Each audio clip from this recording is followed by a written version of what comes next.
मानी पर कृपा की और रास्ते में कुब्जा, जिसको देख करके भगवान श्री कृष्ण सुंदरी कह करके उसको आवाज लगाते हैं। यहाँ तक प्रातः काल के वेला में हम लोगों ने श्रवण किया। ये गंगा के पावन तट पर श्री सुखदेव जी महाराज ये राजा परीक्षित को श्रीमद् भागवत कथा सुना रहे हैं। सुखदेव जी महाराज कहते कि हे राजन, कुब्जा कन्हैया के पास में आई और कुब्जा कहने लगी कि अरे लाला, मुझे आवाज कैसे लगाई रे? तो कन्हैया कहते कि अरे कुब्जा, अरे सुंदरी, तुम्हारे हाथ में चंदन का पात्र देखा, ने थोड़ा हमारे और हमारी सखाओं के चंदन लगा दो ना। तो वह कुब्जा मन में विचार करती है, उस पापी दुष्ट वंश के तो मैं प्रतिदिन चंदन लगाती हूँ, आज इस सलोनी मूरत के इस प्यारी चितवन के चंदन लगाऊंगी तो धन्य हो जाऊंगी। वह कुब्जा अपने हाथों से कन्हैया को चंदन लगाती है, ताऊ भैया को चंदन लगाती है और कन्हैया के सबरे सखाओं के चंदन लगाती है। जब चंदन लगाया तो कहते हैं ये ताऊ भैया कन्हैया से कि अरे लाला कन्हैया, तू सब पर कृपा करता है, क्या इस कुब्जा के ऊपर कृपा नहीं करेगा? कन्हैया कहते हैं ताऊ भैया से, क्यों नहीं भैया, आपका आदेश और मैं कृपा नहीं करूं, ये कैसे हो सकता है? तो मेरे श्याम सुंदर प्रभु उस कुब्जा के पास में जाते हैं और अपने दाहिने पैर को कुब्जा के दाहिने पैर के ऊपर रखते हैं और कन्हैया अपने दाहिने हाथ को कुब्जा की ठोड़ी के नीचे लगाते हैं और कन्हैया कुब्जा के एक देते हैं झटका, जैसे एक दी वो झटका, कुब्जा है गई सीधी सटका, देख भी लगी श्याम सुंदर को लटका, पकड़ लियो श्याम सुंदर को फटका और कह भी लगी प्रभु हमारे यहाँ पधारिए ना। सुखदेव जी महाराज कहते कि राजन, कन्हैया ऐसा झटको मारे हैं वो कुब्जा के जो तीन जगह से टेढ़ी मेढ़ी ही ना, वो सीधी सटका है गई और अनन्य सुंदरी होगी वो कुब्जा। कामदेव की जो पत्नी है रति, वो अनन्य सुंदरी थी, लेकिन रति भी जब कुब्जा को देखती है तो वो भी लजा जाती है, इतनी दिव्य सुंदरी हो गई वो कुब्जा। और वह कुब्जा भगवान श्री कृष्ण से कहती है कि हे प्रभु हमारी कुटिया में पधारो ना।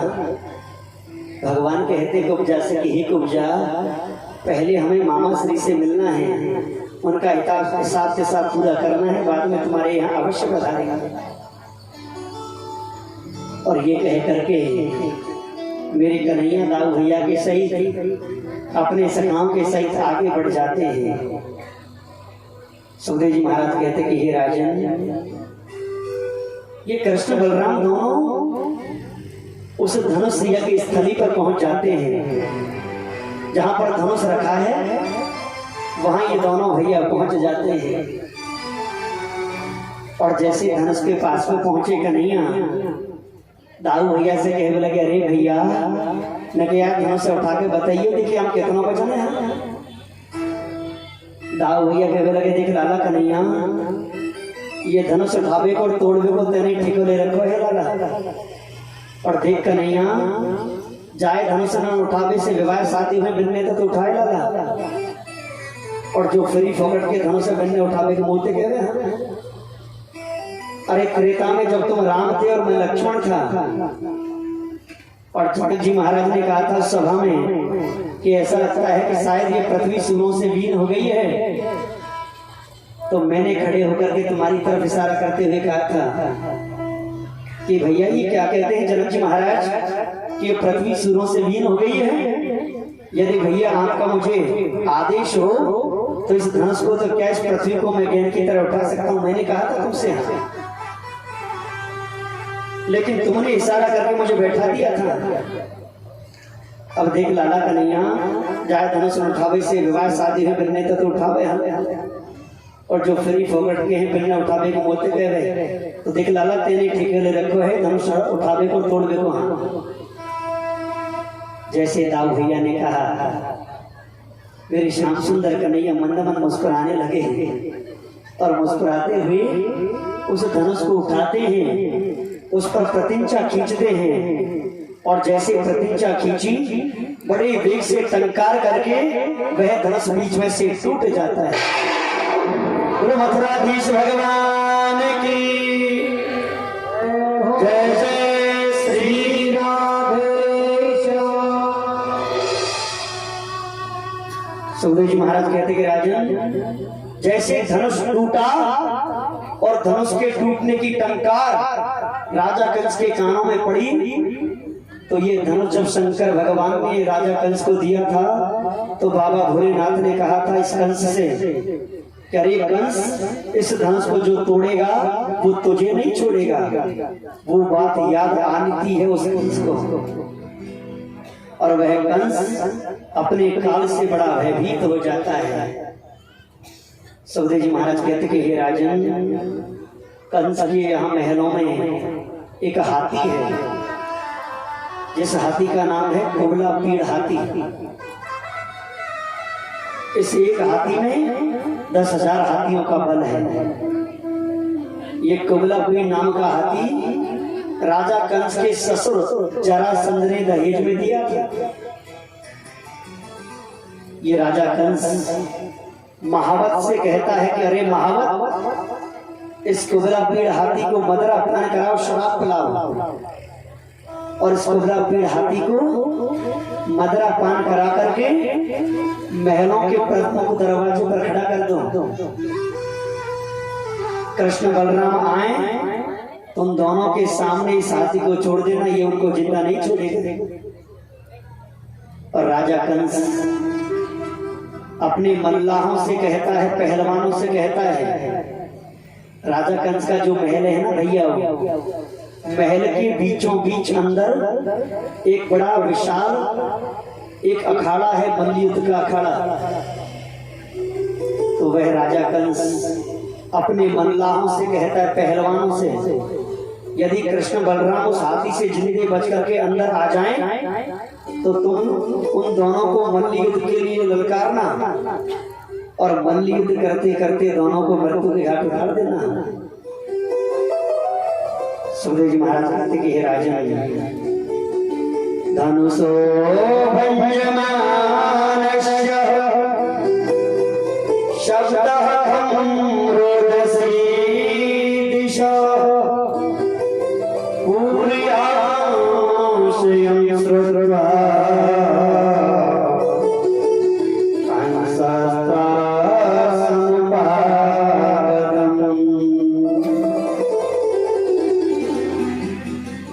सुखदेव जी महाराज कहते कि हे राजन, ये दोनों भाई कृष्ण बलराम जब कन्हैया धनुष को तोड़ देते हैं, तो धनुष को तोड़ने के बाद जैसे महलों के प्रमुख दरवाजे पर पहुंचे दोनों भैया, तो महावत कुबला पीड़ नाम के हाथी को लेकर के खड़ा है। और वह हाथी, जिस एक हाथी में 10,000 हाथियों का बल है, और वह कुबला पीड़ हाथी मदरा पिए हुए है, शराब पिए हुए है, बड़ा मदमस्त हाथी अपनी सूंड को उठा करके चिंगारने लगता है। वह हाथी चिंगारने लगता है। कृष्ण बलराम दोनों कहते हैं उस महावत से कि भैया महावत, इस हाथी को थोड़ा एक तरफ कर दो, हमें अंदर जाना है भैया। जैसे कृष्ण बलराम ने कहा, तो वह महावत उस हाथी को कृष्ण बलराम के सामने छोड़ करके वहां से चला जाता है, भाग जाता है। सुखदेव जी महाराज कहते कि राजन, वह कुबला पीड़ हाथी अपनी सूंड को उठाकर कृष्ण बलराम के ऊपर प्रहार करने लगा। यहाँ पर कृष्ण बलराम ये दोनों के बीच में इस कुबला पीड़ हाथी से युद्ध होता है। दोनों भाई युद्ध करते हैं इस कुबला पीड़ हाथी से। कभी यह हाथी दोनों भाइयों को पीछे कर देता है और कभी कृष्ण बलराम इस हाथी को पीछे कर देते हैं। युद्ध करने लगे और युद्ध करते करते कन्हैया को क्रोध आया, गुस्सा आया, और जिस तरह से एक धोबी घाट पर वस्त्र धोता है ना, इस तरह से मेरे गोविंद कन्हैया उबला पेड़ हाथी की सूंड को पकड़ते हैं, ब्रह्मांड में घुमाते हैं और पृथ्वी पर एकदम जैसे ही मारते हैं, उबला पेड़ हाथी के प्राणांत हो जाते हैं। तो कृष्ण भगवान की जय जय जय श्री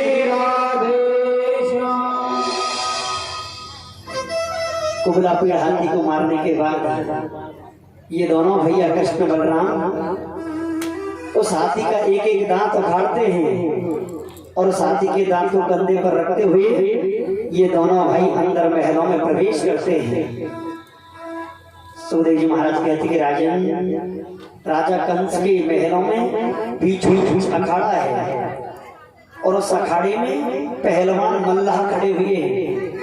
चारों तरफ जो अटारियां हैं, उन अटारियों पर देश विदेश के आए हुए राजा महाराजा बैठे हैं और सामने ऊंचाई पर एक बड़ा दिव्य सिंहासन है, राज सिंहासन, जिस पर राजा कंस बैठा हुआ है सामने बड़ी ऊंचाई पर।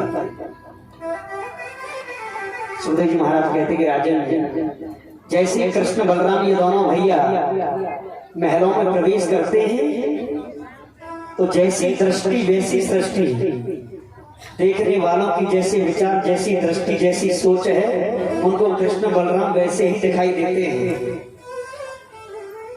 कहते सुखदेव जी महाराज की, हे राजन, मल्लानां शशीन्द्रनां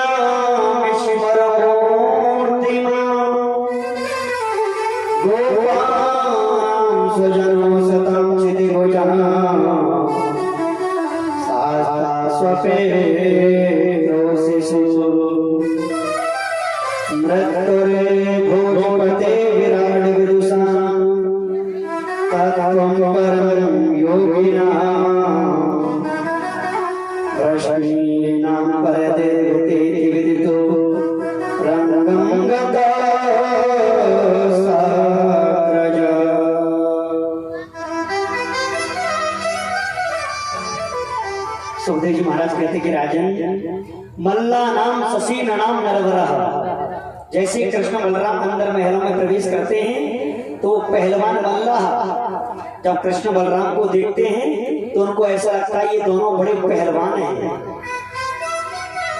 देश विदेश के जो राजा बैठे हैं अटारियों पर, वो राजा देखते हैं तो उनको ऐसा लगता है ये दोनों किसी विशाल राज्य के सम्राट हैं, दोनों राजा हैं। और राजा कंस जब कृष्ण बलराम को देखते हैं तो उनको ऐसा लगता है कि ये दोनों मेरे काल हैं। कंस को काल दिखाई देता है। तो यथा दृष्टि तथा सृष्टि, जिसकी जैसी दृष्टि है, जिसकी जैसी सोच है, जिसके जैसे विचार हैं, कृष्ण बलराम उनको वैसा ही दिखाई देते हैं। जैसे कृष्ण बलराम अंदर महलों में प्रवेश करते हैं तो पहलवान मल्लाह कृष्ण बलराम को देख करके ललकारने लगे, कहने लगे कि अरे आओ और आकर के हमारे साथ मल्ल युद्ध करो। कन्हैया कहते कि भैया तुम्हारी और हमारी बराबरी ना है भैया, हम छोटे छोटे बालक हैं। कन्हैया की उम्र है 11.5 वर्ष और कन्हैया से 8 महीने बड़े हैं दाऊ भैया। कन्हैया कहते कि भैया हम छोटे छोटे बालक, तुम इतने बड़े हो तो तुम्हारी और हमारी बराबरी ना है, फिर युद्ध कैसे करें। पहलवान कहते कन्हैया से कि तुम छोटे ना बहुत बड़े हो, 6 दिन के थे तो पूतना को मार दिया, 27 दिन के थे सट्टासुर को मार दिया, तृणावर्त धेनुकासुर अगासुर बगासुर इतनों को मारा है तुमने, तुम कोई छोटे नहीं हो, बहुत बड़े हो। आओ आकर के हमारे साथ मल्ल युद्ध करो। हाँ, और ललकारने लगे ये पहलवान कृष्ण बलराम को। कन्हैया कहते दाऊ भैया से कि भैया क्या करें। दाऊ भैया कहते देख लाला कन्हैया, अटारियों पर देश विदेश के राजा महाराजा बैठे हुए हैं, यदि युद्ध नहीं करेंगे तो लाला हमारी हंसी हो जाएगी। हम और दाऊ भैया कहने लगे अरे कन्हैया करनो का है, दिखा दे दो दो हाथ पूतना वाले। हम जैसे दाऊ भैया ने कहा कन्हैया से दिखा दे दो दो हाथ पूतना वाले, तो कन्हैया अपने कंधे से उस हाथी के दांत को नीचे रखते हैं और छलांग लगा करके अखाड़े में मल्ल युद्ध के लिए कूद जाते हैं मेरे श्याम सुंदर कन्हैया। और दाऊ भैया वो भी अपने कंधे से हाथी के दांत को नीचे रखते हैं और वो भी छलांग लगा करके दाऊ भैया भी अखाड़े में कूद जाते हैं मल्ल युद्ध के लिए। सुखदेव जी महाराज कहते कि हे राजन, एवं चर्चित संकल्पो भगवान मधुसूदन आससादत चाणूरम पुष्पिकं रोहिणी सुता।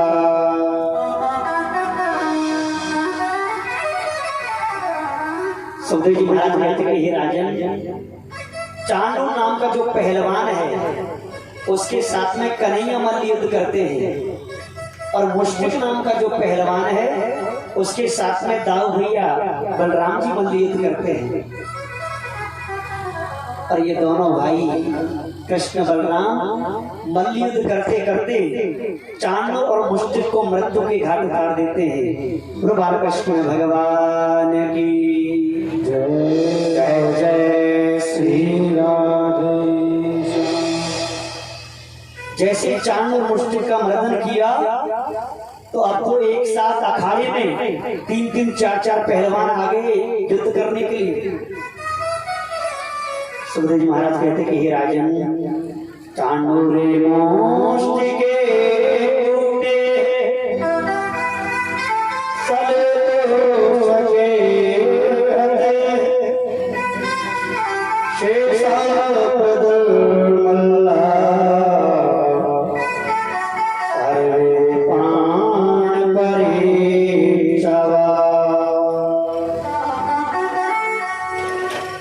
सुखदेव जी महाराज कहते कि हे राजन, शल तोषक बड़े बड़े पहलवान तीन तीन चार चार आगे पहलवान युद्ध करने के लिए, तो जो भी पहलवान आते हैं दोनों भैया कृष्ण बलराम उसको मृत्यु के घाट उतार देते हैं। अब कुछ पहलवान जो बचे थे ना वो वहां से भागने लगे। राजा कंस कहते हैं उन पहलवानों से, करे तुम कहाँ जा रहे हो, जाकर कृष्ण बलराम से युद्ध करो ना। तो पहलवान कहते कि राजन क्षमा करना, अभी हम मरना नहीं चाहते, जीना चाहते हैं। शल तोमस कूट मुश्तिक चांडू ऐसे बड़े बड़े पहलवानों के जब दस्तखत नहीं मिले तो हमारे दस्तखत कहां से मिलेंगे। यदि हम जिंदे रहे राजन तो ऐसे मल्ल युद्ध बहुत कर लेंगे, लेकिन अभी हम मरना नहीं चाहते। और जो पहलवान बचे वो वहां से भाग जाते हैं। अब तो वह कंस अपने काल से बड़ा भयभीत हो गया और वह कंस अपने राज सिंहासन से खड़ा होकर के वहां से दौड़ने लगा, भागने लगा। जैसे कंस वहां से दौड़ने लगा, भागने लगा, कन्हैया की दृष्टि पड़ी उस कंस के ऊपर, तो मेरे श्याम सुंदर कन्हैया छलांग लगा करके उस मंच पर जाते हैं और दौड़ करके कंस के केशों को, बालों को पकड़ लेते हैं और कंस के बालों को पकड़ करके मंच पर डाल करके उसको बालों को पकड़ करके घसीटने लगे राजा कंस के केशों को।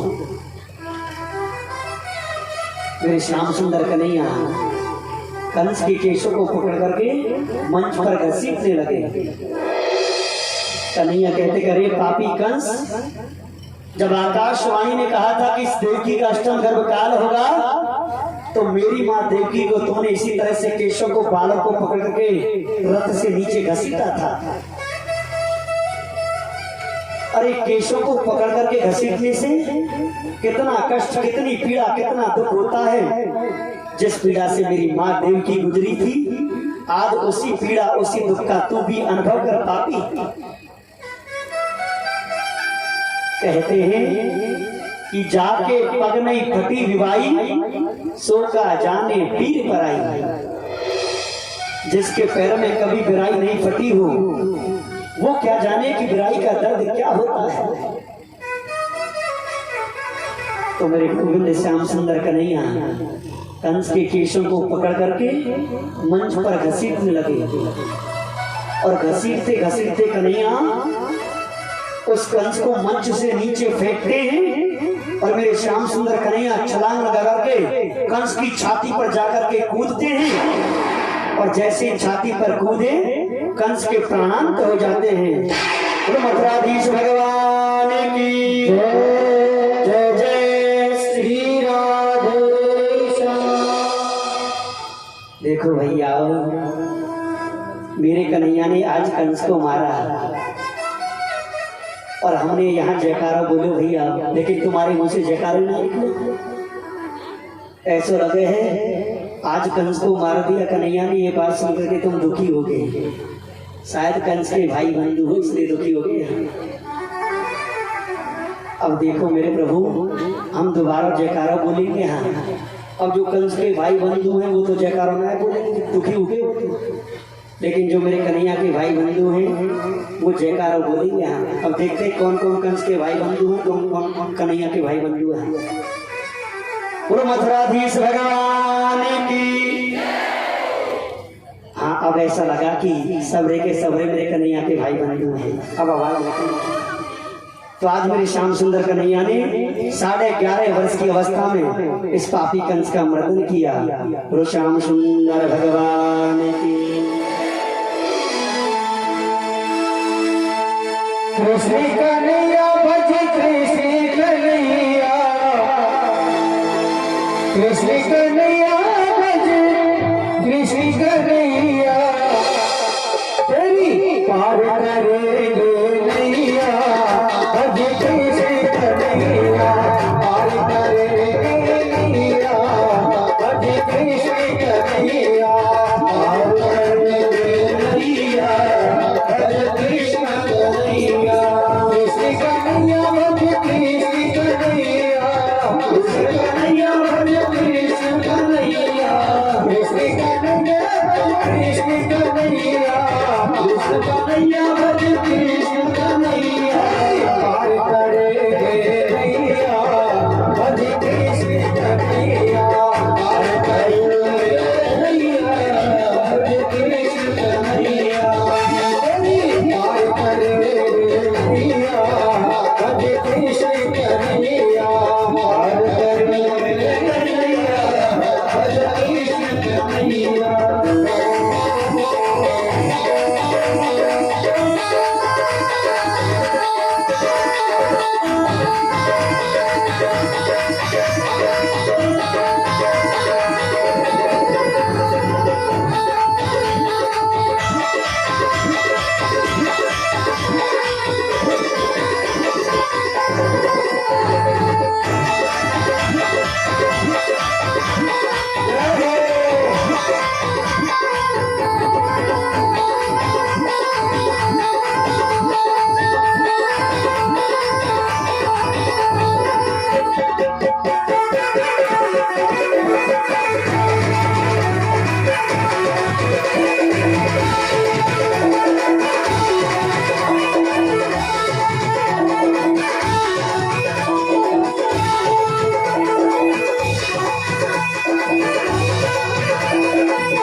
मथुराधीश भगवान की जय जय श्री राधे। हेलो हेलो हाँ हेलो, आप सब भक्त भगवान की इस अमृतमयी कथा का रसपान कर रहे हैं, तो एक बार हम उस राधा रानी का जयकारा लगाएंगे जिसके अधीन 3 लोग के नाम ही रहते हैं। जोर से हाथ उठाकर लगाना है, बोलो राधा रानी की जय हो। जिन भक्तों ने, जिनकी भैरव बाबा के प्रति अटूट श्रद्धा और विश्वास है, उन्होंने जो इसमें सहयोग राशि दी है 1100 रुपए बाबूलाल जी हवेला नांगललाल,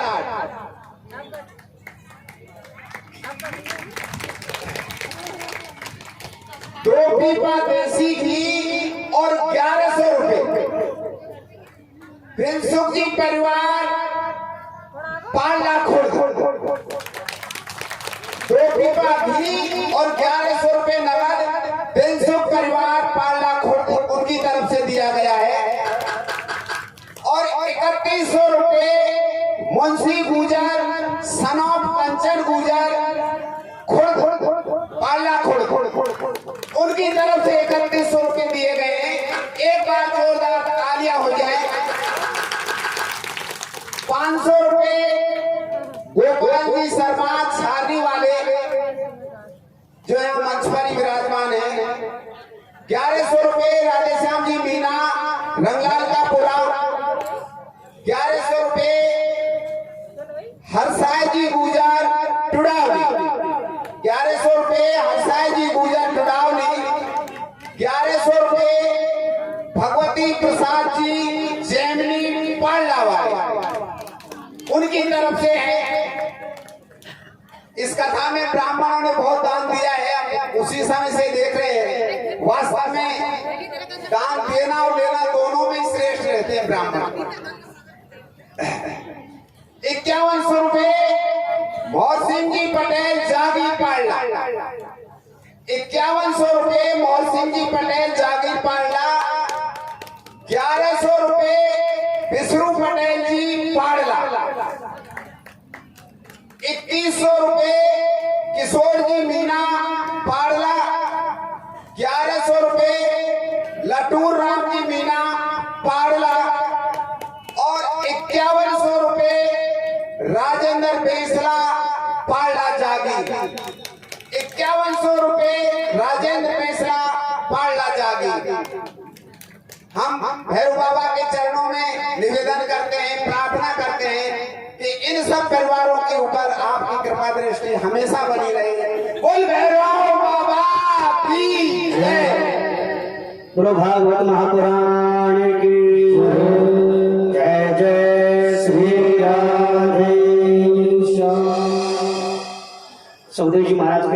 राजन, कंस के मरने के बाद कंस की जो 2 पत्नियां हैं अस्ति और प्राप्ति, वो दोनों अपने पिता के यहाँ मगध देश में चली जाती हैं। जरासंध की दोनों बेटियां हैं ये कंस के मरने के बाद अपने पिता जरासंध के यहाँ चली जाती हैं।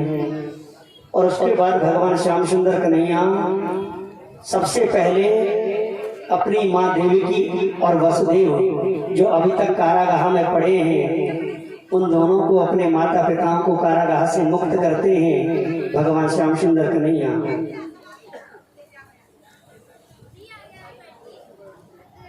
सुखदेव जी महाराज कहते कि हे राजन, मातरम पितरम वृद्धम भार्या साधुस्वतं शिशु गुरुं विप्रं प्रपन्नं च कल्पोवेक्षणमृता।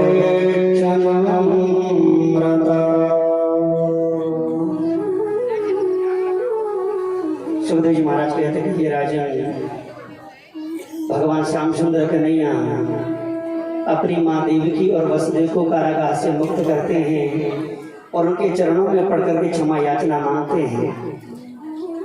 पिता वसुदेव और माँ देवकी से कहते हैं कि मुझे क्षमा कर दीजिए माता श्री, पिता श्री, मेरे कारण आपको ये कष्ट भोगने पड़े।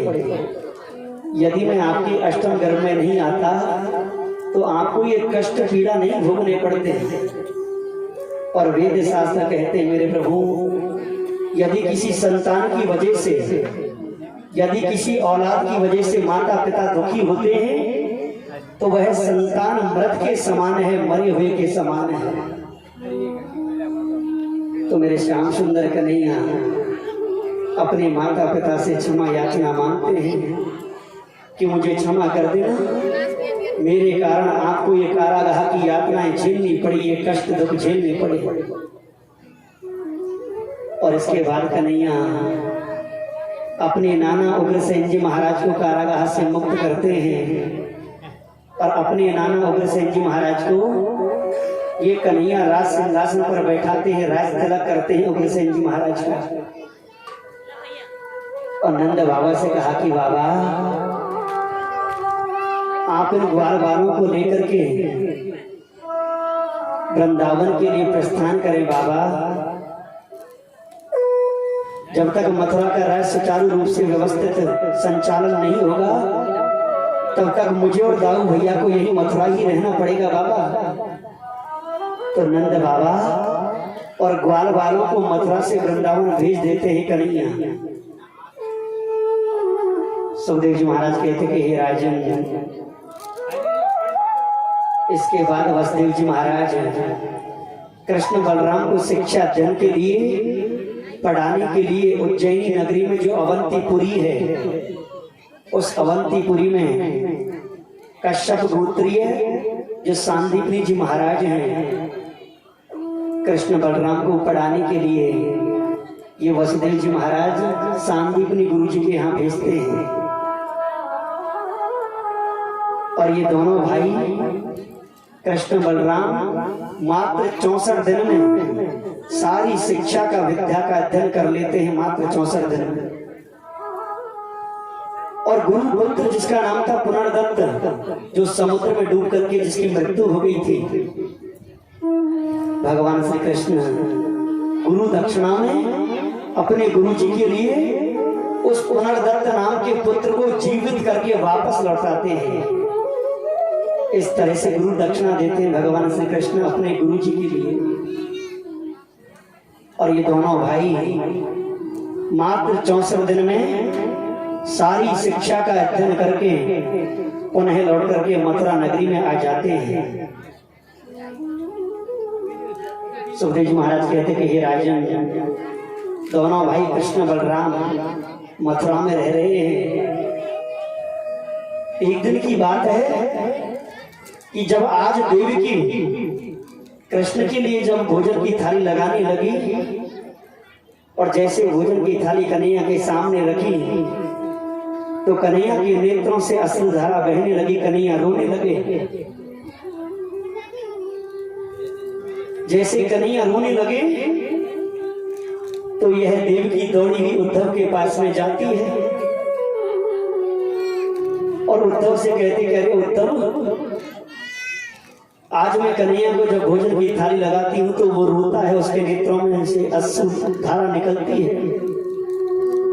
हे उद्धव, इस कन्हैया का बचपना मेरे पास में नहीं बीता, इस कन्हैया का बचपना यशोदा के पास में बीता है। तो मैं इस कन्हैया के बारे में ज्यादा नहीं जानती, तो उद्धव तुम जाओ ना और कन्हैया से जाकर के पूछो कि आज वो क्यों रोता है, उसके नेत्रों में आंसू क्यों आते हैं। सुखदेव जी महाराज कहते कि राजन, ये जो उद्धव है ये कृष्ण के चाचा का पुत्र है। उद्धव वृष्णि भोज का पुत्र है ये उद्धव, कृष्ण का परम सखा है ये उद्धव, बृहस्पति का शिष्य है ये उद्धव, बड़ा ज्ञानी है ये उद्धव, इतना ज्ञानी था ये उद्धव, इस उद्धव को ज्ञान का अभिमान घमंड हो गया था। आज मेरे कन्हैया श्याम सुंदर इस उद्धव के ज्ञान के घमंड को दूर करने के लिए, इस उद्धव को प्रेम का पाठ पढ़ाने के लिए बड़ी सुंदर एक लीला कर रहे हैं भगवान श्याम सुंदर कन्हैया। जैसे ही देवकी कहती है उद्धव से, उद्धव तुम जाकर के कन्हैया से पूछो ना कि वह कन्हैया क्यों रोता है, उसके नेत्रों में आंसू क्यों आते हैं। तो उद्धव दौड़े हुए कन्हैया के पास में आए और कन्हैया से कहने लगे कि प्रभु, आपके नेत्रों में आंसू क्यों हैं प्रभु। तो कन्हैया कहते उद्धव से, चले उद्धव, उद्धव मोहे जग से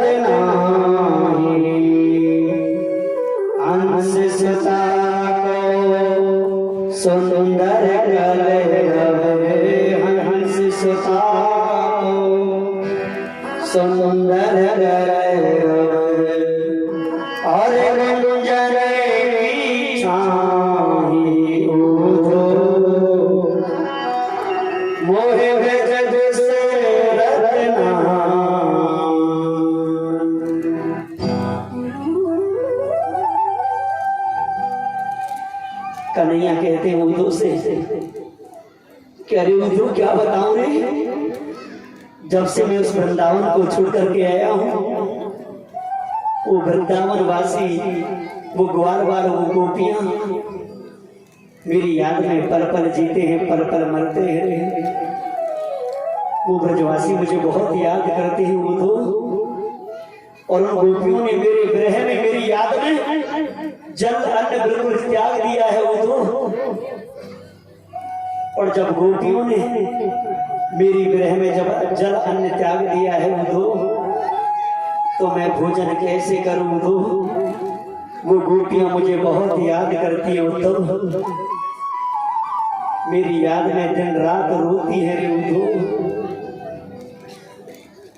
जैसे कन्हैया ने कहा उद्धव से,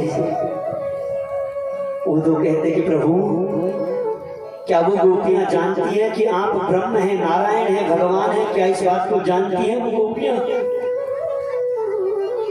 कन्हैया कहते कि नहीं रे उद्धव, वो गोपियां ये नहीं जानती कि मैं ब्रह्म हूं, नारायण भगवान हूं, ऐसा नहीं जानती। वो गोपियां तो मुझे अपना सखा मानती है रे। और कन्हैया कहने लगे उद्धव से, क्या रे उद्धव, तुम बहुत ज्ञानी हो रे, तुम आज मेरा संदेश लेकर के जाओ ना उन गोपियों के पास में, और उन गोपियों के पास में जाकर के ब्रह्म की चर्चा करना, उनको ब्रह्म के पाठ पढ़ाना, कहना कि मैं भगवान हूँ, परमात्मा हूँ, मेरा भजन करे, इस तरह से मुझे याद करके रोए ना। तो उन गोपियों के पास में जाकर के ज्ञान की चर्चा करना, वो तो तुम बहुत ज्ञानी हो ना, उनको ब्रह्म के पाठ पढ़ाना रे उद्धव। आज तुम मेरा संदेश लेकर के जाओ वृंदावन और गोपियों के पास में। कहा घनश्याम ने ऊधो से कि तुम वृंदावन में चले जाना, वहाँ की गोपियों को ज्ञान का तत्व समझाना।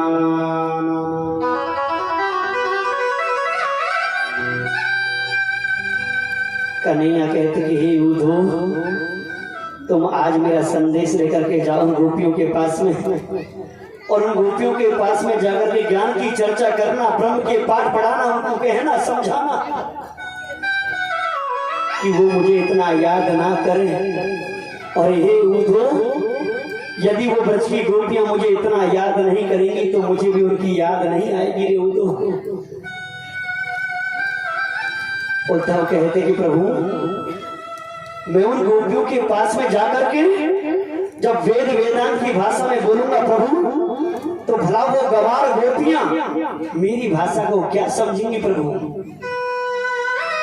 वारे उद्धव, आज उद्धव को ज्ञान का इतना घमंड, ज्ञान का इतना अभिमान कि वह उद्धव ब्रज की गोपियों को गवार कहता है, ब्रज की गोपियों को गवार कहता है। अरे उन गोपियों को गवार कहता है, शेष महेश गणेश दिनेश सुरेश जाहु निरंतर धाम, ताहि अखंड आनंद अनादि अचित ही वेद सुवेद बतावे। नारद से सुख व्यास पछिहार कहु निपार न पावे, और आहि अहि किछु हरिया छछिया भर छाछ नाच नचा। वारे उद्धव, उद्धव को ज्ञान का इतना घमंड कि आज वह ऊधो ब्रज की गोपियों को गवार कहता है। उन गोपियों को कि जिस परम ब्रह्म नारायण का ध्यान लगाते लगाते बड़े बड़े संत ऋषि महात्मा अपने प्राणों को त्याग देते हैं, लेकिन आवश्यक नहीं कि भगवान उनको दर्शन देने के लिए चले जाएं, ये आवश्यक नहीं। बड़े बड़े देवता जिनके ध्यान में खोए रहते हैं, लेकिन ये आवश्यक नहीं कि भगवान उनको दर्शन देने के लिए चले जाएं। और वो ब्रज की गोपियां उस ब्रह्म नारायण को चुल्लू भर छाछ पर नाच नचा देती हैं, उन गोपियों को ये गंवार कहते हैं। कन्हैया कहते हैं कि अरे ऊधो, हम मानते हैं ऊधो तुम बहुत ज्ञानी हो रहे, लेकिन ऊधो जब शंख में 100 बार फूंक देते हैं ना, तो एक बार तो शंख भी बच जाता है रे ऊधो। अरे गोपियों के पास में जाकर के तुम जब 100 उपदेश दोगे तो कम से कम 1-2 तो उनके समझ में आएगा रे ऊधो। और कन्हैया कहते कि ऊधो, हमारे कहने से एक बार वृंदावन जाओ, गोपियों के पास में हमारा संदेश लेकर के जाओ ऊधो, और गोपियों से कहना कि मुझे इतना याद ना करें, और मेरी मैया यशोदा से कहना ऊधो कि तेरा लाला कनवा तुझे बहुत याद करता है मैया, तेरे कनवा को कोई माखन मिश्र का भोग नहीं देता रे, मेरी मैया को भी मेरी याद दिलाना ऊधो। और कहने लगे कन्हैया उद्धव से, ऊधो मैया के जाकइयो तेरो श्याम दुख पाए, मैया के जाकइयो ऊधो मैया के जाकइयो तेरो श्याम दुख पाए, मैया के जाकइयो ऊधो मैया से जाकइयो तेरो श्याम दुख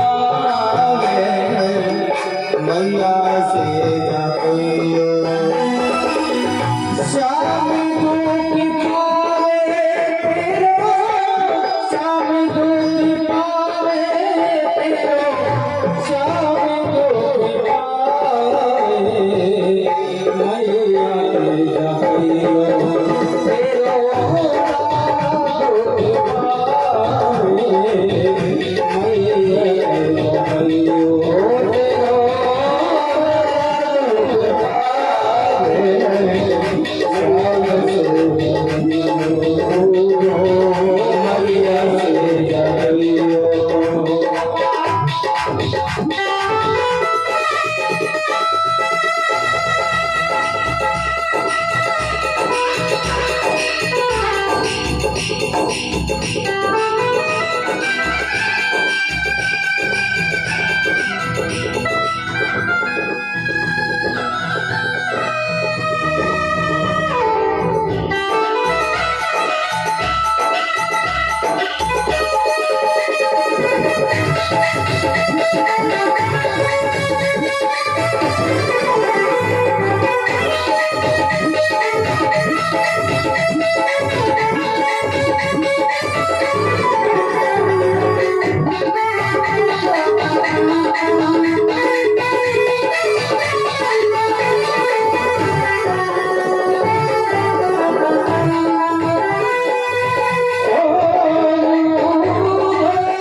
बोलो श्याम सुंदर भगवान की जय जय श्री राधे। सुखदेव जी महाराज कहते कि हे राजन, जब कन्हैया ज्यादा कहते उद्धव से कि तुम एक बार जाओ मेरा संदेश लेकर के, तो उद्धव कहते ठीक है प्रभु, आप इतना कहते हैं तो मैं जाता हूँ प्रभु, लेकिन मैं वृंदावन में एक रात से ज्यादा नहीं रुकूंगा प्रभु। कन्हैया कहते कि हे उद्धव, एक बार तुम जाओ तो सही, अब कितना रुकते हो, ये बात की बात है, एक बार पहुंचो तो सही वृंदावन।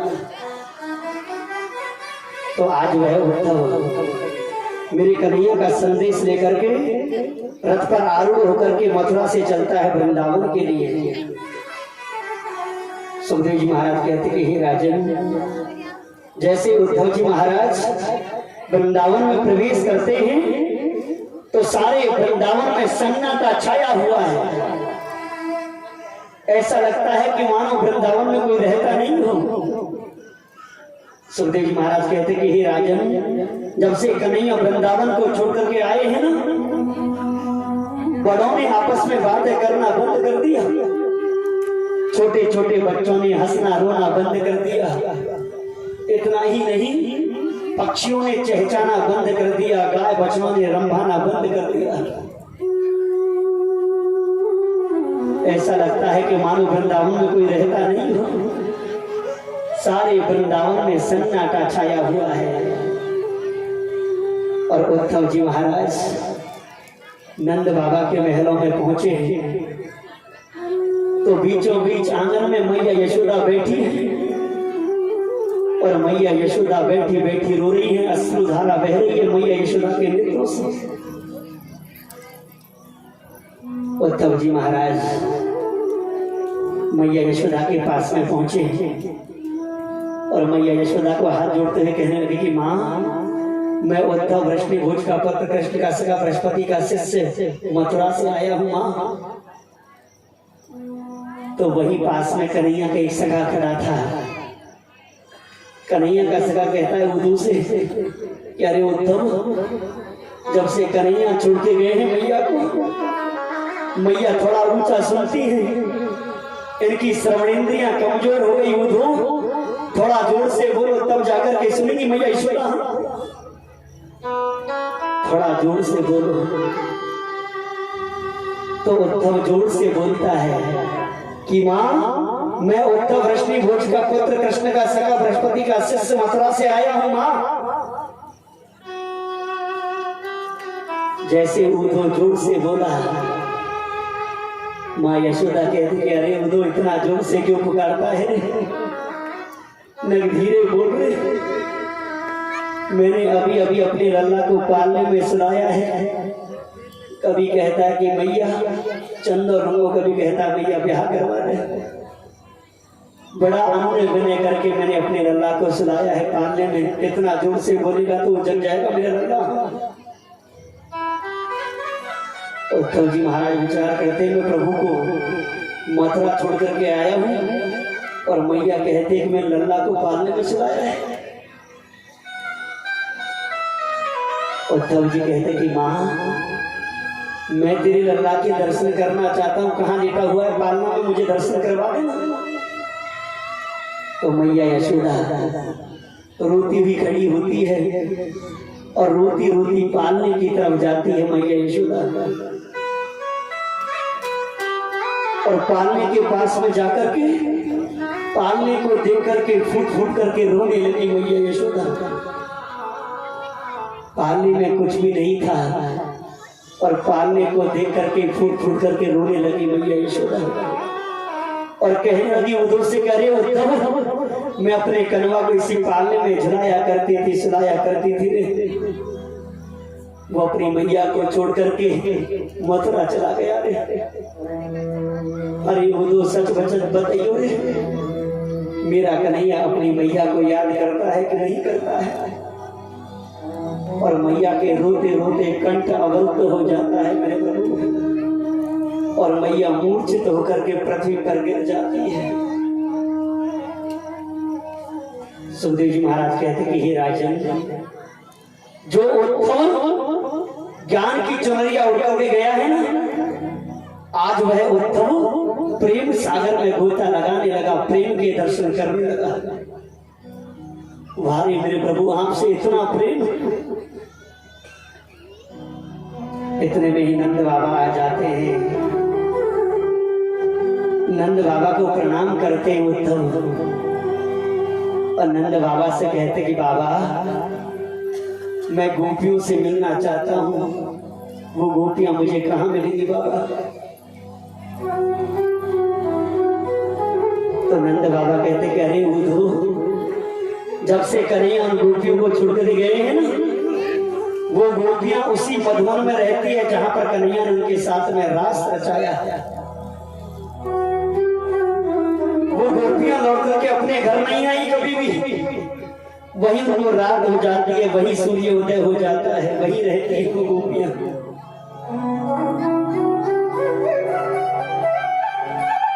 उद्धव जी महाराज मधुवन में पहुंचते हैं जहां पर गोपियां हैं, तो वो उद्धव जी महाराज एक पेड़ की ओट में छुप करके खड़े हो जाते हैं और गोपियों की बातों को सुनने लगते हैं। उद्धव सुखदेव जी महाराज कहते कि राजन, वो गोपियां जो मंडलाकार आकृति में बैठी हुई हैं और रो रही हैं, वो गोपियां अश्रुधारा उनके नेत्रों से अहरनिश बह रही है और रोती हुई वो गोपियां जो बीचों बीच विशेष एक सखी राधा बैठी हुई है, वो गोपियां रोती हुई राधे से कहती हैं, करी राधे, आज मेरे स्वप्न में वो श्याम सुंदर कन्हैया आया था।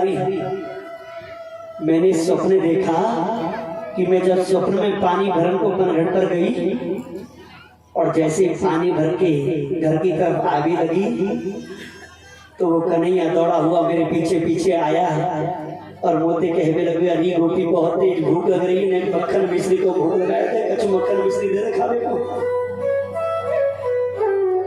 मैंने कहा कि हारे कन्हैया, तूने घर चल, मैं घर तुझे मक्खन मिश्री खिलाऊंगी।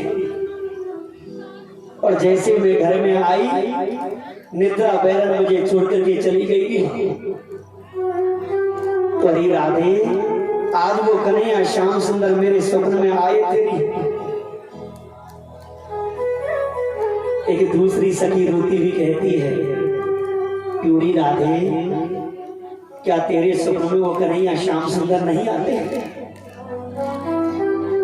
तो वह राधा कहती है रोती हुई कि अरे गोपियों, तुम तो बहुत भाग्यशाली हो रही कि तुम्हें नींद आती है और स्वप्न आता है, स्वप्न में कन्हैया दिखाई देते हैं।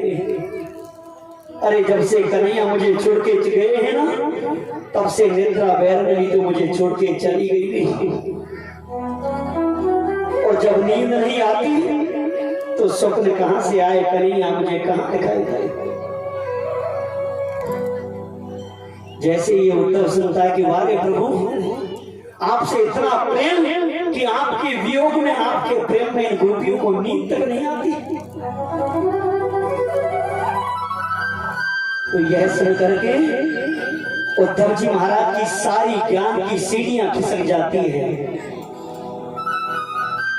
और वह उद्धव प्रेम सागर में गोता लगाने लगता है, प्रेम के दर्शन करने लगता है।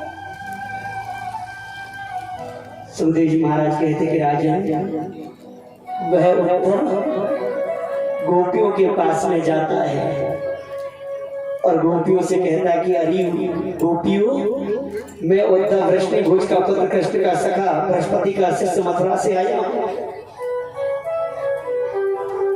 जैसे वो उद्धव अपना परिचय देता है, इतने में ही वहां पर उड़ता हुआ एक काला भौरा आ जाता है।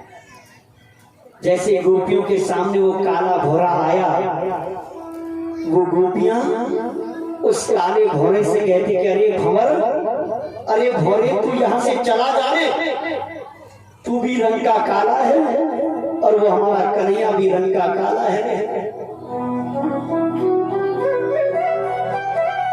उस काले कलोटे से हमने प्रेम किया तो वह हमें छोड़ करके चला गया रे। हम तुझसे प्रेम नहीं करेंगे, वरना तू भी हमें छोड़ करके चला जाएगा रे। तू भी रंग का काला और वो भी रंग का काला है। इसको श्रीमद् भागवत में भंवर गीत कहते हैं, भंवर गीत। अब ये उद्धव अपने ज्ञान की चर्चा करने लगा, ब्रह्म के पाठ पढ़ाने लगा उद्धव कहता है गोपियों से, करती गोपियों, जिसको तुम काला कलौटा कह रही हो ना, वो कोई साधारण पुरुष नहीं है, वो साक्षात ब्रह्म है, वो साक्षात नारायण है। अपने मन को उस ब्रह्म में लगाओ, उनका भजन करो, उनकी स्तुति करो, उनकी वंदना करो।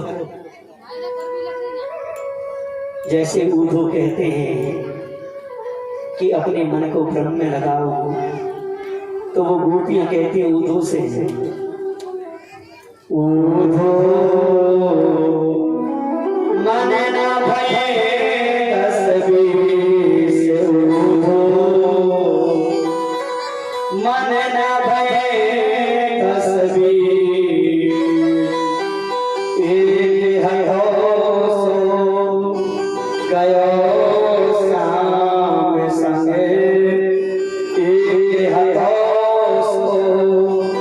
गयो श्याम संग अब गोरा देश उधो मन न भये तस्वीर।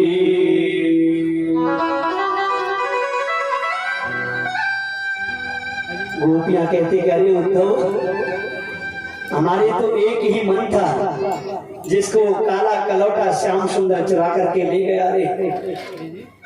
अब हमारे कोई 10-20 मन नहीं है उद्धव।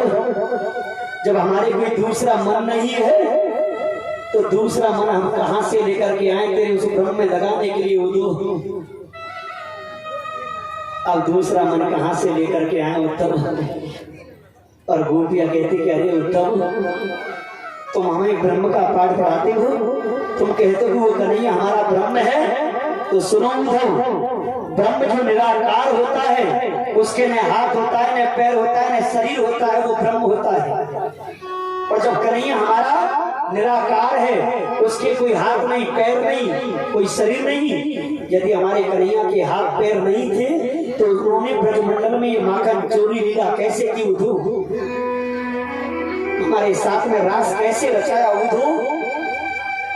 चीरहरण की लीला उसने कैसे की उद्धव? और तुम जिस ब्रह्म की चर्चा करते हो उद्धव, वो ब्रह्म तो तुम्हारे अंदर भी है और वो ब्रह्म हमारे अंदर भी है। तुम भी ब्रह्म स्वरूप हो उद्धव और हम भी ब्रह्म स्वरूप हैं। जब तुम भी ब्रह्म स्वरूप हो और हम भी ब्रह्म स्वरूप हैं तो एक ब्रह्म दूसरे ब्रह्म को उपदेश क्यों देता है उद्धव? जैसे उद्धव ने सुना, वारे वाह प्रभु, जिन गोपियों को मैं जब गवार समझता था उनको इतना ज्ञान, और वह उद्धव उन गोपियों की पैरों की रज में, उन गोपियों की चरणों की उस रेती में लोट लगाने लगा मेरे प्रभु। उस प्रेम सागर में लोट लगाने लगा, उस ब्रज में लोट पीट हो जाता है वह उद्धव। और भगवान से प्रार्थना करता है वह उद्धव की, हे प्रभु, आशा हो चरण रे लूट श्याम हम श्याम वृंदावने किमपि मिलला सदीना यादस्तजं सजनमा प्रियप्रथम जयत्वा पेयो मुकुंद पदवे श्रुतभिर्विमृगया।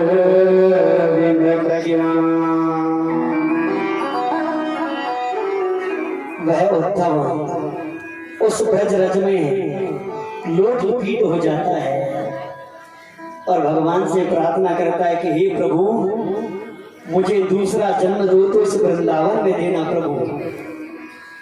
ये आवश्यक नहीं कि मुझे कोई मनुष्य बनाए, मुझे सब पशु बना देना, पक्षी बना देना, कीट पतंग लता पता कुछ भी बना देना, लेकिन दूसरा जन्म दो तो इस वृंदावन में देना प्रभु। और इन गोपियों की पैरों की धूल, इन गोपियों की चरणों की रज यदि मेरे सिर के ऊपर पड़ जाएगी प्रभु तो मैं धन्य हो जाऊंगा प्रभु। और वह उद्धव उस प्रेम सागर में, उस ब्रज रज में 6 महीने तक लोट लगाता है मेरे को। और 6 महीने बाद यह उद्धव वापस लौट करके मथुरा में भगवान श्री कृष्ण के पास में पधारा 6 महीने बाद। और जैसे 6 महीने बाद पधारा तो उद्धव की हालत पागलों जैसी हो रही है। बड़ा ज्ञानी था वो उद्धव, बड़ा साफ सुथरा रहता था वह उद्धव, लेकिन जब कन्हैया के पास में पधारा तो लंबी लंबी जटाएं बड़ी हुई हैं, वस्त्र मैले कुचेले हो रहे हैं, फटे हुए हैं जगह जगह से। पागलों जैसी हालत हो रही है वह उस उद्धव की। और प्रभु के चरणों में जाकर के लेट जाता है वह उद्धव। भगवान कहते कि अरे उद्धव, तुम तो एक रात रुकने वाले थे वृंदावन में, 6 महीने बाद लौटे हो, क्या हुआ उद्धव? उद्धव कहते कि प्रभु, वो गोपियां मैया यशोदा नंद बाबा सारे वृंदावन वासी आपकी याद में पल पल जीते हैं, पल पल मरते हैं प्रभु। आपसे वो अनन्य प्रेम करते हैं प्रभु। आप उनको दर्शन देने के लिए क्यों नहीं पधारते प्रभु। भगवान श्री कृष्ण कहते हैं उद्धव से कि अरे उद्धव, ये तुमसे किसने कह दिया कि मैं गोपियों से दूर रहता हूँ ये उद्धव। और कन्हैया कहते हैं उद्धव से कि अरे उद्धव ने थोड़ा अपनी आंखें बंद करो, नेत्र बंद करो। उद्धव अपनी आंखें बंद करता है, नेत्र बंद करता है। भगवान थोड़ी देर बाद कहते कि उद्धव अब अपने नेत्र खोलो। जैसे उद्धव ने अपने नेत्र खोले तो बीचों बीच कन्हैया बैठे हैं और चारों तरफ उनके गोपियां ही गोपियां बैठी हुई हैं। भगवान श्याम सुंदर कन्हैया कहते कि अरे उद्धव, इन गोपियों के हम प्राण हैं और ये गोपियां हमारा प्राण आधार है। हम इन गोपियों से दूर कैसे रह सकते उद्धव। अरे तुम्हें ज्ञान का घमंड हो गया था ना, तुम ज्ञान को ही सर्वोत्तम मानते थे, तो तुम्हें प्रेम का पाठ पढ़ाने के लिए, प्रेम का ज्ञान करवाने के लिए तुम्हें ये वृंदावन भेजा था उद्धव। तो वह उद्धव कन्हैया के चरणों में पढ़कर के क्षमा याचना मांगता है कि हे प्रभु, मुझे जो ज्ञान का घमंड हुआ इसके लिए मैं क्षमा प्रार्थी हूँ, मुझे क्षमा कर दीजिए प्रभु। और वह उद्धव कहता है कि हे प्रभु, आज मैं ये जान गया हूँ प्रभु, इस संसार में यदि सर्वश्रेष्ठ है तो प्रेम सर्वश्रेष्ठ है। प्रेम के सामने सब कुछ नगण्य है प्रभु, ये मैं जान गया हूँ प्रभु। इस संसार में सर्वश्रेष्ठ है तो प्रेम है प्रभु। और इस तरह से भगवान श्याम सुंदर कन्हैया ने ये गोपी उद्धव संवाद के माध्यम से उद्धव जी महाराज के ज्ञान के घमंड को चूर चूर किया, खंडित किया और प्रेम का पाठ पढ़ाया मेरे प्रभु। पूरा भगत और भगवान की जय जय श्री राम। सुखदेव जी महाराज कहते हैं राजा पक्ष के ही राजन धनानि भूमौ पशवश गोष्ठे नारी गृहद्वारि जना शमशाने देहश्रितायां परलोक मार्गे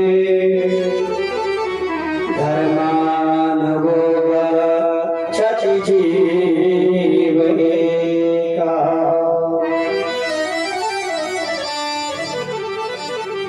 सुखदेव जी महाराज कहते कि हे राजन, इस मनुष्य को, इस जीव को संसार में होना चाहिए कि जीवन में जितना भी समय मिले, अपने गृहस्थी के कार्यों से जितना भी समय मिले, भगवान से प्रेम करें, भगवान के चरणार बिंदों से अनुराग करें, मेरे परमात्मा की भक्ति का आलंबन करें। जितना भी समय मिले मेरे भगवान का स्मरण करें। नारी गृहद्वारी, यदि कोई अपनी पत्नी से अनन्य प्रेम करता है और जब इस शरीर को यह आत्मा छोड़कर चली जाती है और जब इस शरीर को शमशान ले जाया जाता है तो उसकी पत्नी इस शरीर का साथ उसके दरवाजे तक देती है। नारी गृहद्वारी और जना शमशाने, यदि कोई मनुष्य अपने परिवार से अनन्य प्रेम करता है तो जब इस शरीर को शमशान में ले जाया जाता है तो इसके अपने घर वाले इस शरीर का साथ मात्र शमशान तक देते हैं। धनानि भूमौ पशवस्य गोष्ठे, और यदि ये मनुष्य पैसे से ज्यादा प्रेम करता है तो जब ये जीव यहाँ से विदा होता है तो ये अपने साथ में एक टका तक साथ में लेकर के नहीं जाता, सारे पैसे को पृथ्वी पर पड़ा हुआ छोड़ जाता है। और पशवस्य गोष्ठे, और यदि ये मनुष्य पशुओं से ज्यादा प्रेम करता है तो पशुओं को भी साथ में लेकर के नहीं जाता, पशुओं को गोष्ठों में, बाड़ों में बंधा छोड़ जाता है, उनको भी साथ में लेकर के नहीं जाता। तो सुखदेव जी महाराज कहते कि हे राजन, यदि इस जीव के साथ में जाता है तो धर्मान वो गच्छति जीव एकः, इसका किया हुआ धर्म कर्म पाप पुण्य यही इसके साथ में जाता है, वरना संसार की कोई भी भौतिक वस्तु इसके साथ में नहीं जाती। तो इस जीव को, इस मनुष्य को होना चाहिए जीवन में जितना बन सके, जितना हो सके मेरे भगवान का भजन करें, मेरे भगवान के चरणार बिंदों से निह करें, भगवान से प्रेम करें जितना हो सके। एक बार ऐसा हुआ, बोल वृंदावन बिहारी लाल की जय, जय श्री राधे।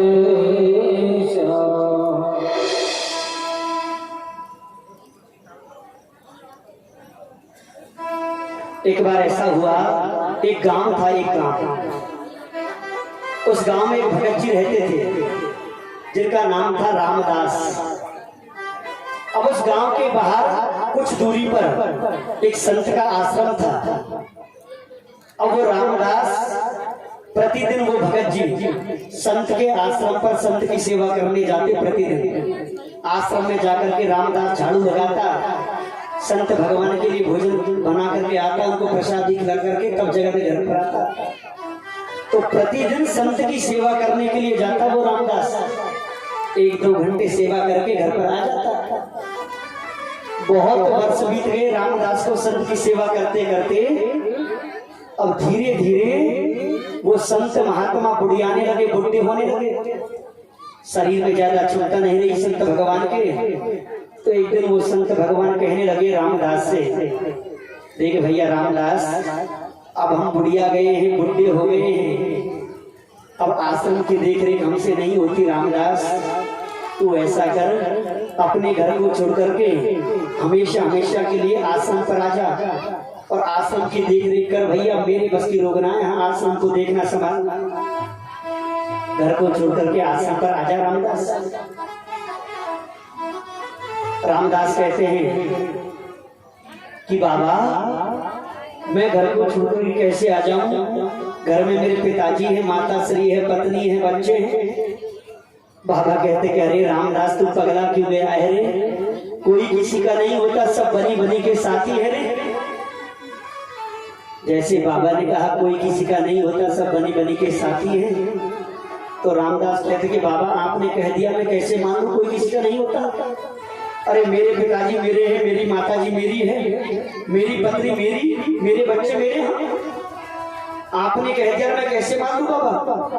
रामदास कहते देखो बाबा, यदि आप ये सिद्ध करके बता दें कि मेरे पिताजी मेरे नहीं है, मेरी पत्नी मेरी नहीं है, मेरे बच्चे मेरे नहीं है, ये सिद्ध करके बता दें, तब जाकर के मैं सब कुछ छोड़ करके आश्रम पर आ सकता हूँ। बाबा ने कहा ठीक है रामदास, हम तुम्हें ये सिद्ध करके बताएंगे कि कोई किसी का नहीं होता। और ये बाबा रामदास को प्राणायाम के द्वारा श्वासों को रोकने का अभ्यास करवाते हैं, प्राणायाम के द्वारा।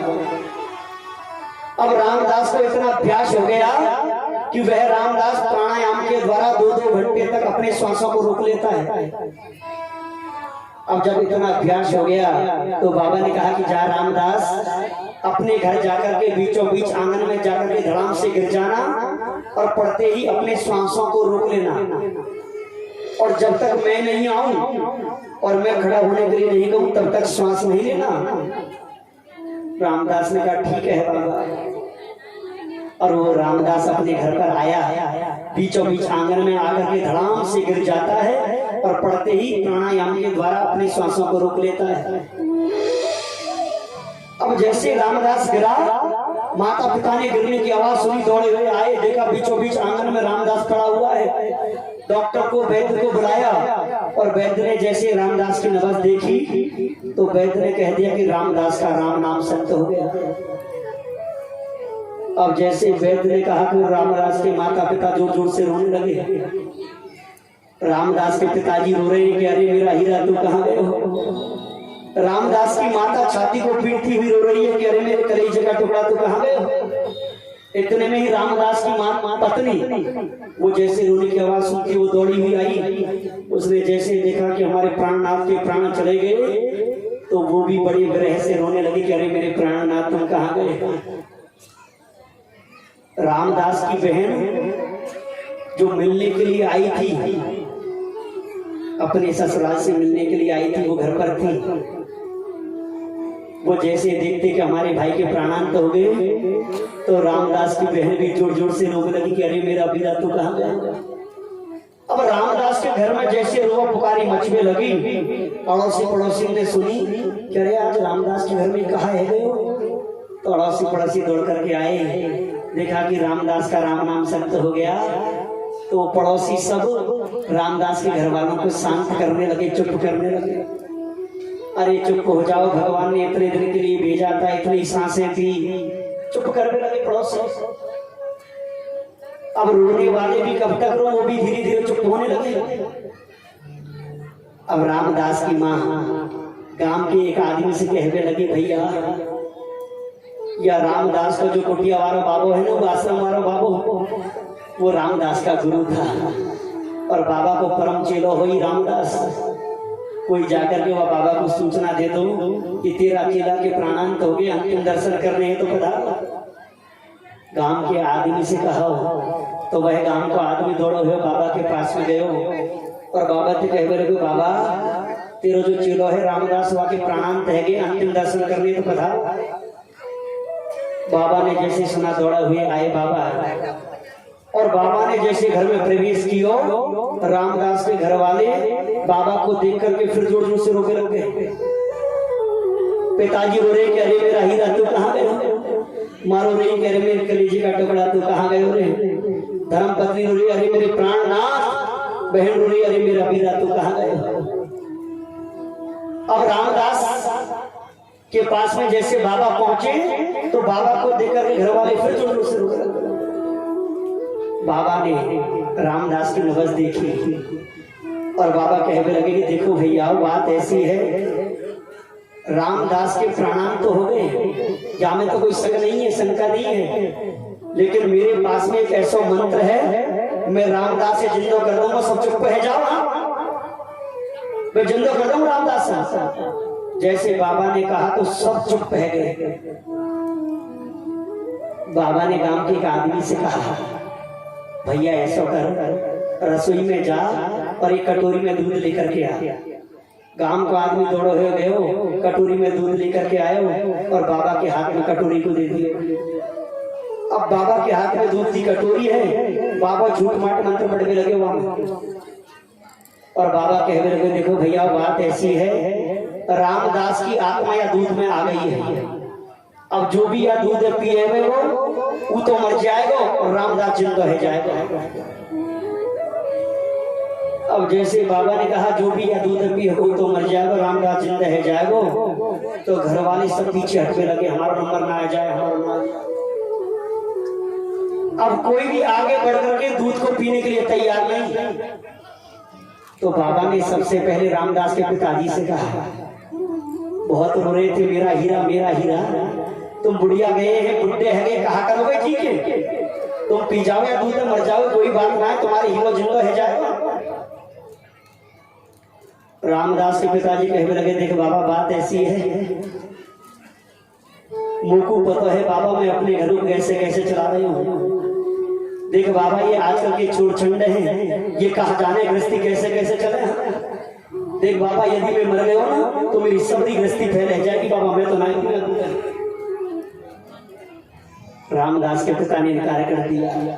तो रामदास की माँ से कहा बाबा ने कि अरे तू पी रही इस दूध को, बहुत रो रही थी, मेरे कलेजे का टुकड़ा, कोई बात ना है, तू मर जाएगी, तेरे कलेजे का टुकड़ा जिंदा है जाएगा, तू पी जाएगा, बुढ़िया गई बुढ़ी है गई, कहा करेगी ठीक है। तो माँ कहने लगी देख बाबा बात ऐसी है, अभी मेरी एक छोटी सी बच्ची और है, कछुन के तो मैंने ब्याह कर दिए बाबा, लेकिन अभी एक छोटी सी बच्ची और है जो कुंवारी है। देखो बाबा यदि मैं मर गई ना तो पतो ना इनको ये समय पर बाबा ब्याह करेंगे कि ना करेंगे। तो देख बाबा एक बार यमराज भी आ जाएगा ना तो बात भी यही बात कहूंगी, जब तक मैं मेरी अपनी बच्ची के पीरे हाथ ना करूँ ना जब तक तो ना मर बचाऊं बाबा, मैं तो ना भी आदमी। रामदास की पत्नी से कहा बाबा ने, अरे भगवान तू पी ले, बहुत रो रही थी मेरे प्राणनाथ, कोई बात नहीं तू मर जाएगी, तेरे प्राणनाथ में प्राण आ जाएंगे, जिंदे रह जाएंगे वो। तो पत्नी कहने लगी बाबा एक बात बता, मैं मर जाऊंगी ये जिंदे रह जाएंगे तो कहा बात को फायदा है वो बाबा।